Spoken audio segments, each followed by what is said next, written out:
Well, good morning everybody. It's a beautiful early autumnal day in Hertfordshire, and well, this was an unexpected video, or at least the subject matter was unexpected, because if I just look down, it will become apparent that I am not riding the BMW R9T that I've owned for the last 18 months.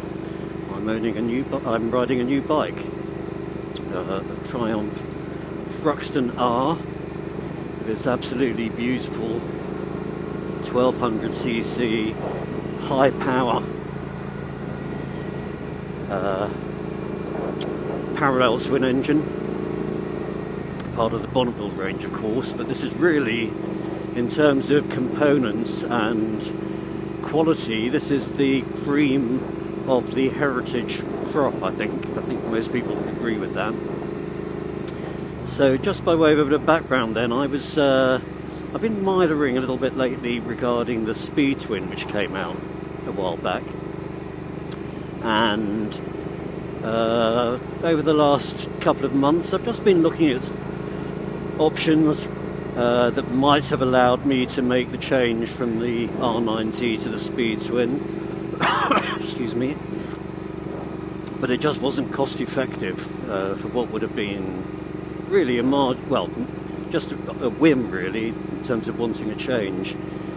But during the course of this process, in fact a couple of weeks ago, I saw a used Thruxton R at my local Triumph dealer, and I thought I'd just take it out for a spin and see what it's like. So anyway, having enjoyed the test ride, I looked at the options there in terms of Part-X, trading in my BMW. That didn't seem to be stacking up very well. Then I saw a used bike advertised the other side of the country, but it was very low mileage, about 2,500 miles on the clock since new. It's a 2016 bike, so almost no mileage at all.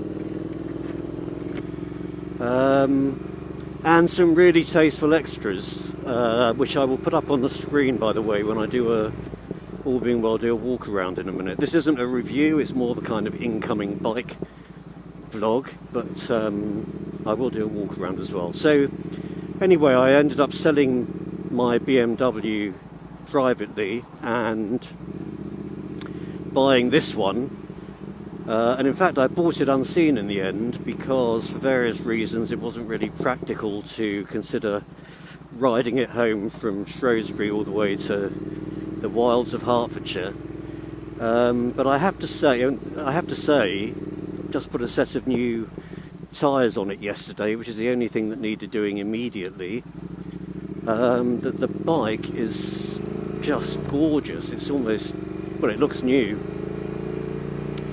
In fact, it's going in for, so I put the new tyres on yesterday, and accordingly I'm scrubbing them in at the moment, so I'll be taking it fairly easy on this ride. Yeah, where was I going with that? Oh yeah, so I've also booked it in for a service which is due now. That's being done on Monday week, and at the same time I'm having a couple of minor things done. I'm having the top yoke nut changed for another Triumph genuine part, but it has a hole in the middle, and I'll use that hole to mount my phone via the quad lock fork stem mount, which I've just bought in readiness, because there's nowhere on these clip-ons for me to put the standard handlebar mount. So that's being done. I've also asked them to fit an auxiliary power socket. I had a choice of having it fitted in the cockpit or down by the throttle body on the left hand side, and I've chosen that option because it's not really for devices, it's for battery maintenance. And if I want to plug my phone in, I can run a lead quite easily. I've got a DIN to USB adapter, and I can run a lead quite easily and the odd occasion, otherwise I don't want it really cluttering anything up. So that's what I'm doing to it. But actually, with the new tyres on, it is just sublime. The ride is nothing short of incredible. And I think part of the reason for that is the quality of the suspension. So on the front it has Showa big piston forks, which I've just actually set to the softer setting than standard that's described in the owner's manual. I'm only about 11.5 stone, and given that that's fairly lightweight compared to average, then my assumption for now is that the standard setting is for a heavier rider. So it seems okay, might be a tad bouncy, but I can soon adjust that. And anyway, so on the back it's got twin shocks on the back, and they are Öhlins with a piggyback mounted reservoir. Really good quality components. Big difference from the R9T, where the budget suspension was probably the only real criticism of that bike. I have to remember when I ride down here not to forget the sleeping policeman. Do we call them sleeping policemen anymore? Is that something from my childhood? The speed bumps. I remember a little while ago I had my son on the back of my street triple. We were in Letchmore Heath, which isn't far from here, going past a school where I forgot that they had speed bumps to slow the traffic down. And I went over one at about 30 miles an hour. Sam, who was on the back, flew up in the air. He was probably a foot from the seat, and luckily for him, grabbed a couple of fistfuls of jacket, which is the only thing that prevented him flying off the back. When we got home, he says to me, "Dad, I think there's something we need to discuss." Oh God, it cracked me up. Anyway, so back to this bike. So it's got the proven and much loved 1200C parallel twin engine. Instead of the high torque version, which goes in the other Bonnevilles, it's got the high power engine. The bike makes 96 brake horsepower at 6,750 revs, and loads of torque, 112 newton meters at just 4,950 revs. So that's more than 1,000 revs below the point at which the R9T made, I think it was 116. In fact, in terms of power delivery, there's not a great deal to choose between them. I mean, the main difference is the riding position. The R9T was more upright. I'm going to get past this van when I can, by the way, but there's a couple of little twisty bits of road that I need to negotiate first. So the R9T was more upright. The bars were higher and significantly wider.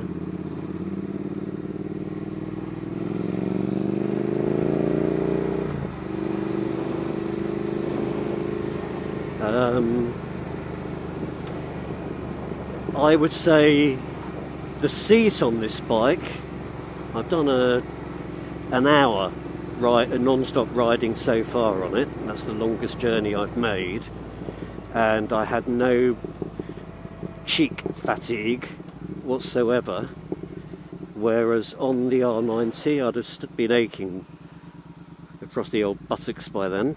So I'd say the seat is probably more comfortable, and as I mentioned earlier, although this bike has clip-ons, maybe because I'm relatively short, I don't find that an issue at all. So comfort-wise, I think this is the winner of the two. And as I say, performance, not really much to choose from. They're both big old engines. They both deliver masses of torque and more than enough power to keep anyone happy. So yeah, I think the other main difference, of course, is styling. If you just have a look at these clocks and think back to my comments about the R9T, these are so clear and readable. So I think the dashboard, the cockpit is better on this bike, undoubtedly and indisputably. There's far more electronic information in those LCD displays. This also has traction control as well as ABS, and it has 3 riding modes. It's got rain, road and sport. I'm just keeping it in road until the tyres are scrubbed in, just to be on the safe side, but then I'll just lift that visor up, I'll swap it over. So yeah, this is a more refined, I'd say it's a more refined bike with slightly better electronic functionality and some rider aids, which, you know, I told myself I didn't need, but the reality is it's quite nice to have them. That's why most bikes do.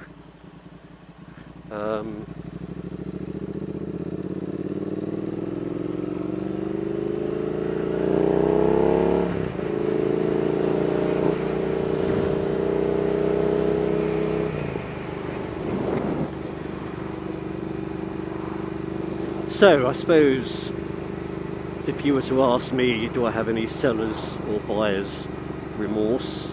Am I glad I made the change? Yeah, I really am. I've been riding the Beamer for about 18 months, and you know what it's like when you're a biker. There's always that next bike calling to you. But more than that, I think at heart, spiritually, I'm a Triumph man. I had 2 before this one in this latest biking incarnation, but when I was a kid and we were all riding, most of my mates who were on bigger bikes rode Triumphs of one description or another, and it's just where my heart is. The other thing I'd say, and this is no disrespect to the BMW dealership from which I bought the R9T and who did some servicing and other bits for me, is that the relationship with Triumph, even when I wasn't riding a Triumph, when I changed my bike, is completely different to that with BMW. It's much more personal, and I genuinely did feel like part of the Triumph family, which I could never really say with regard to BMW.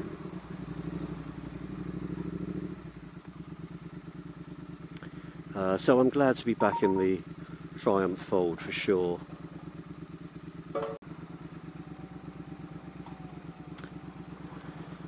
Really don't want to stall here, which is, given that it's a new bike and the clutch is totally different to the BMW.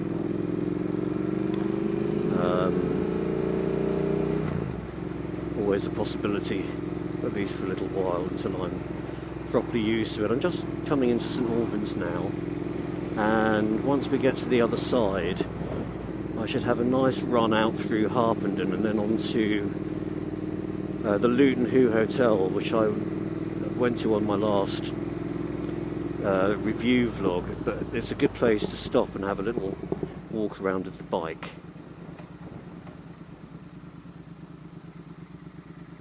Don't know if you're catching the popping on the overrun, but it is nigh on incredible.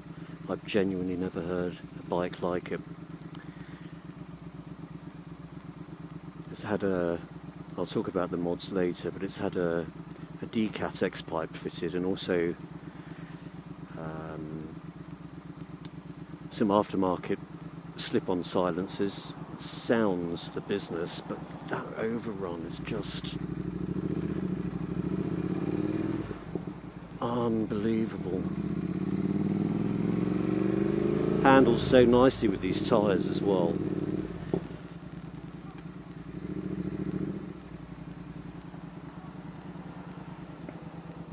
Right, I'll catch you when I'm the other side of St Albans.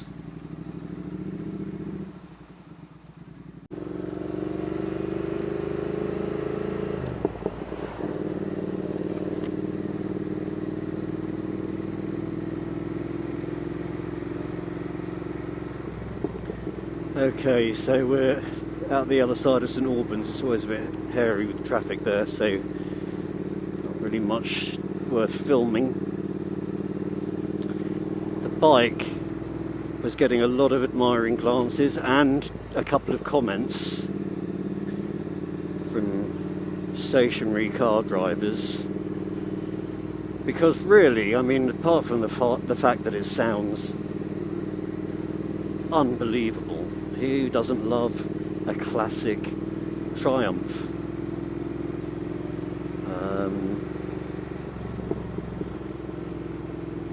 Yeah, I mean, why would you not show some appreciation, a bit of love? It's a shame there's a bit of traffic on this road, but I think I can get to the front of the lights down the bottom of this hill, so it should be a little bit easier. As I say, I am scrubbing the tyres in though, so won't be doing anything daft today. Just hoping that no one is turning right. Alright, very kind of you.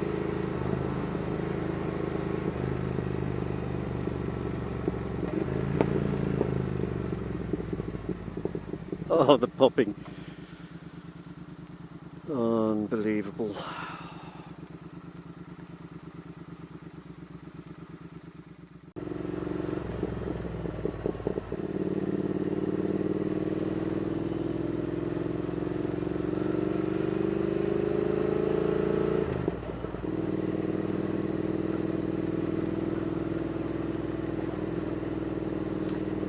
Handling on this bike is exceptional.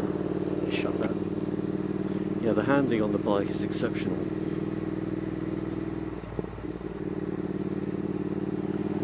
Never really noticed anything wrong with the R9T, to be honest. It handled absolutely beautifully, especially with that boxer engine with its low centre of gravity. But this bike, which weighs in fueled up, I would estimate about 15 kilos lighter, so not a small amount of weight. This bike feels much lighter.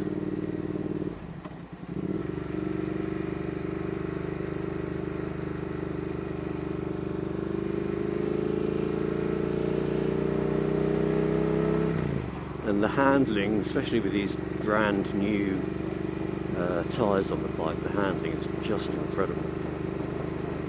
The slightest touch on either of the bars has it leaning into a turn, and it feels quite sure-footed. I'd be quite confident going a little bit faster than this. Getting a bit of a lean angle on, as I say, I'm 100 miles or so away from even trying that, so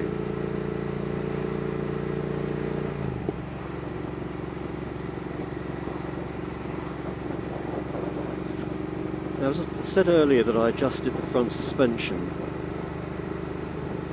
I'll be completely honest with you, the back is fine. I'm going over bumps without any kind of jarring or jolting whatsoever. So I'm inclined not to touch the back at all, although it is fully adjustable. The front I've made softer since I last rode the bike, and I've got to be honest, I'm not 100% sure whether I needed to do that. I think I'll probably leave it as it is for a little while. Just seemed a little bit bouncy.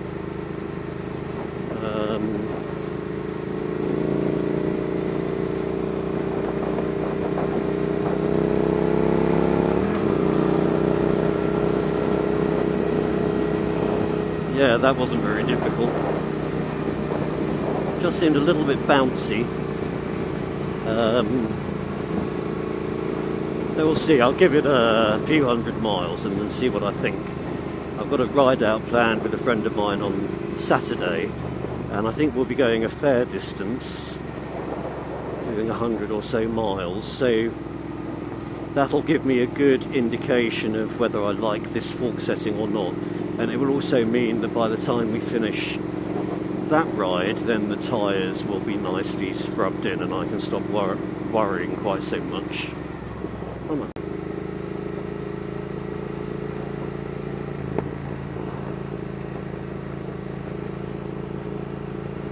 Got quite a long third gear actually.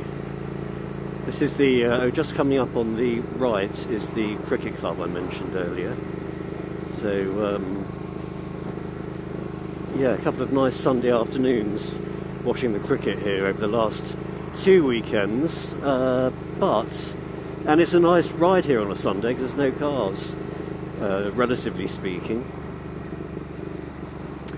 But I think that might have been the last opportunity until next cricket season gets underway, which is a shame, because I should have thought of that earlier as a sort of a destination for a Sunday ride. Over you go, over you go. Harpenden will have a fair bit of traffic, and I'm always a little bit careful filtering when I ride through Harpenden, because in my experience of this town, car drivers tend to do rather unexpected things, which as a biker is a tad dangerous. Anyway, we'll see how we get on.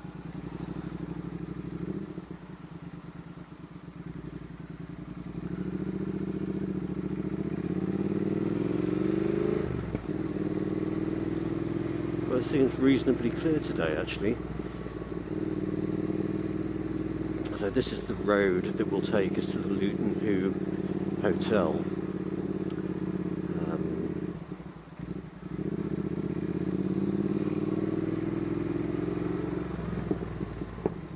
And it's a nice run out there as well.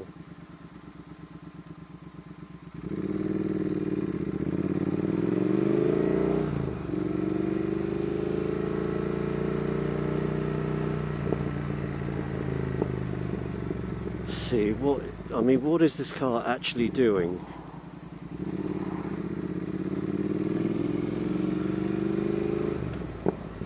It's a bit of a retirement town actually, and so you tend to get people driving who perhaps not quite so aware of what's going on around them as they once were. Probably contributes to why I always feel that it's a slightly high risk drive getting from one side of the town to the other.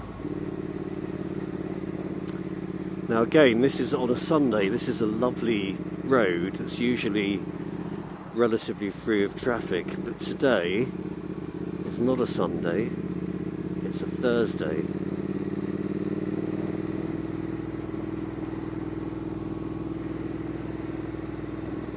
Some lovely old houses here.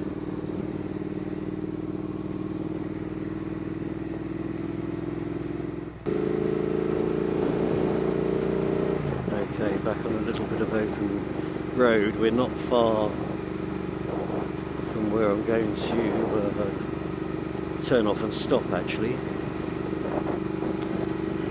mile or so to go I think from memory.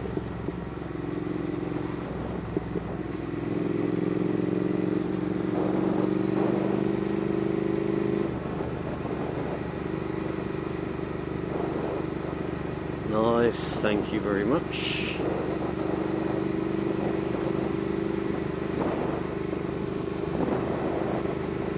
Nice little pub that looks, the Fox. I'll have to try that when, well, I think it's about to get some kind of lockdown restriction imposed on it, but at some point soon. Give it a go.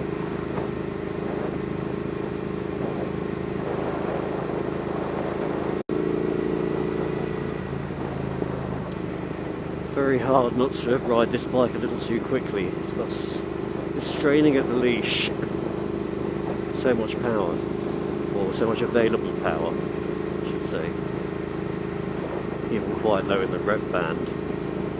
Red line's at 7,000. I think the R9T red lined at 8. I mentioned earlier the power in this bike is delivered just a little bit lower down.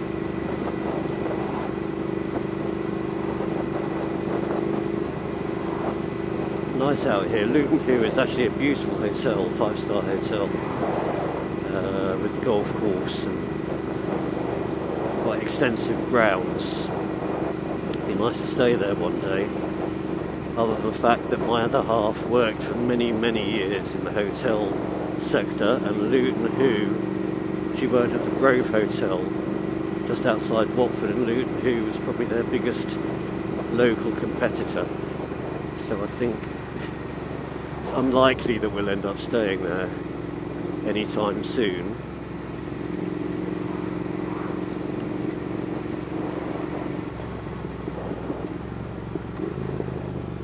And here we are.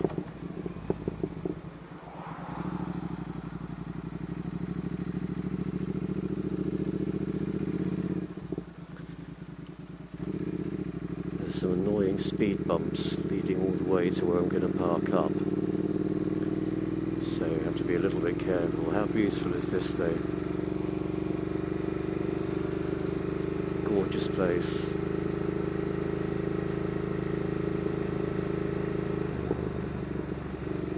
Actually, it's fairly quiet here, so I'll just give you a good example of what I mean about the popping.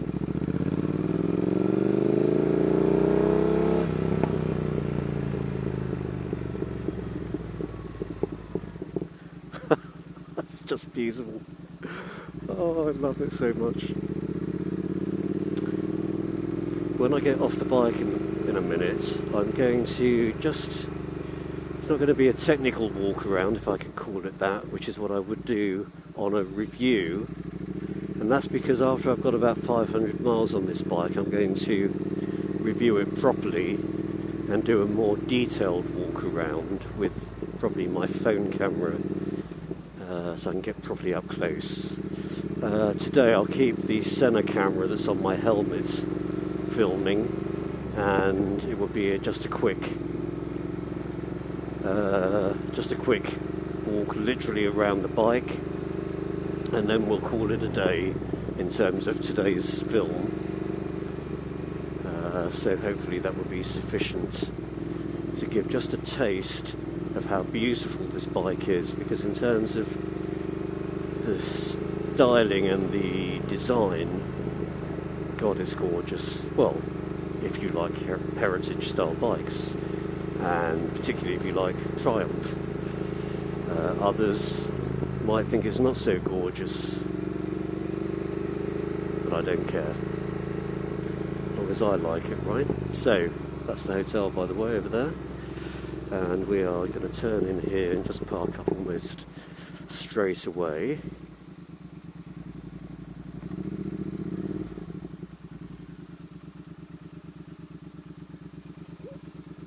There's a little bit of dappled sunlight here.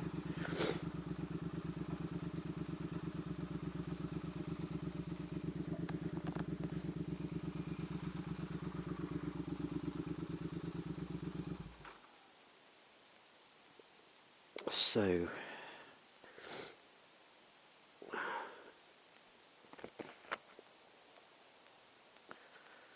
there she is. I mean, seriously, how beautiful is that bike?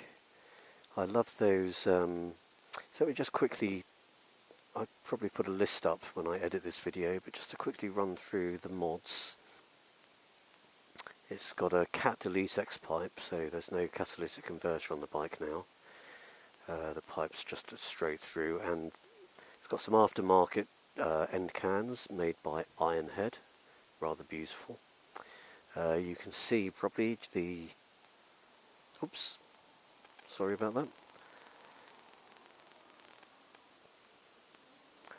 You can see the Union Jack throttle body covers. Well, it looks like a carb, but isn't. Absolutely stunning. Got some tank pads on it. Got a bash plate protecting the sump underneath the bike. LED, Triumph LED indicators front and rear, and a nice tail tidy, getting rid of that. The rear fender, which was enormous and ugly. Look at that. Stunning, right? Absolutely stunning. So the only other thing, I mentioned a couple of minor tweaks that I'm getting done at the service. The only other thing I might put on there is a set of heated grips, because it does get a bit parky here in the winter. I think that's it. I'm going to do, as I say, a full review after 500 miles or so. Just wanted to introduce the bike really today, which I feel that I've done. I'm going to have a nice ride home in a minute, hopefully with a little bit less traffic. And I will just say, as I always do, thank you for watching. Really appreciate the views on this channel. If you haven't subscribed and think you might enjoy the videos that I produce, then please do subscribe. That's always very welcome. And I will catch you next time. See you then.